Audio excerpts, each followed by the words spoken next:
Ele descobriu de repente que o pai havia comprado um piano caro para ele como presente de aniversário de seus 18 anos. Mas, no momento em que viu o piano, ela não teve a menor alegria, até ficou um pouco irritada. Porque o pai dar-lhe o piano significava cancelar o seu direito de continuar estudando. Pensando nisso, o coração de Alice imediatamente ficou cheio de tristeza e desespero. Mas o pai, que estava todo contente, não se importou nem um pouco com a insatisfação de Alice. Em vez disso, a instigou a tocar uma música para ele imediatamente. Diante da solicitação do pai, Alice, que sempre havia sido filial e sensata, teve de se sentar ao lado do piano com muita relutância. Ela deu uma olhada no pai e logo começou a tocar.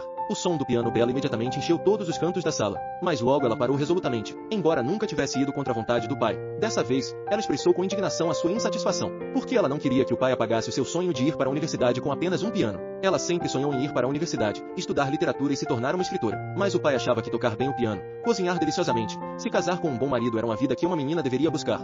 A expressão decidida e o tom rígido do pai fizeram com que Alice entendesse que, afinal, o seu sonho só seria um sonho. Ela voltou para o quarto cheia de desespero. Num impulso de raiva, jogou todos os seus manuscritos e livros para fora da janela. Mas, no final da tarde, depois de recuperar a razão, ela saiu secretamente do quarto novamente, querendo pegar de volta os seus livros e manuscritos. Porque tudo isso era o seu sonho. Embora ela soubesse que não tinha forças para lutar contra o planejamento de vida que o pai tinha feito para ela, a obstinada Alice ainda queria adiar isso até o último momento possível. E tudo isso foi visto por Jack, o novo vizinho que havia se mudado. Ele se aproximou voluntariamente para ajudar Alice a pegar os livros no chão e também a incentivou, dizendo que, desde que não desistisse, o sonho definitivamente poderia se tornar realidade. Mas diante de Jack, que havia aparecido de repente, Alice, que estava em um momento de baixa moral naquele momento, não respondeu a ele. Depois da janta, Alice ouviu de repente a conversa entre o seu irmão e o pai. O irmão implorou ao pai para pagar as mensalidades da faculdade da irmã Alice e deixar a irmã realizar o seu sonho. Ele ainda jurou que, desde que a irmã pudesse ir para a universidade, ele trabalharia enquanto estudava na universidade e não pediria dinheiro para a vida aos pais, para aliviar a carga da família.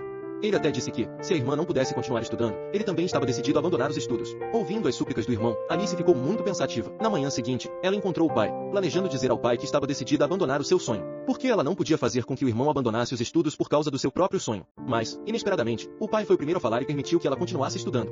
Depois de ganhar a oportunidade de estudar, Alice estudava muito esforçadamente até tarde da noite todos os dias, porque o seu sonho era estudar na Universidade de Oxford, mas o pai só podia pagar as mensalidades dela. Quanto à questão de conseguir a qualificação para entrar na Universidade de Oxford, isso dependia de seus próprios esforços.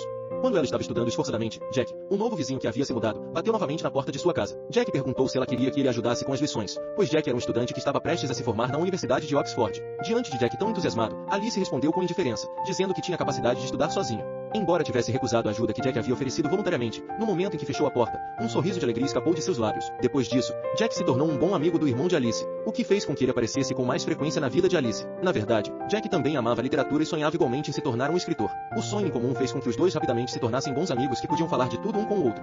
E Alice finalmente chegou ao dia do exame de admissão da Universidade de Oxford. Alice sentou-se no local do exame com muito nervosismo, pronta para se provar ali, mas inesperadamente, a questão do exame era pedir-lhes para escrever uma redação em latim. E ela tinha estudado alemão por conta própria todo o tempo. A surpresa repentina a deixou completamente desprevenida.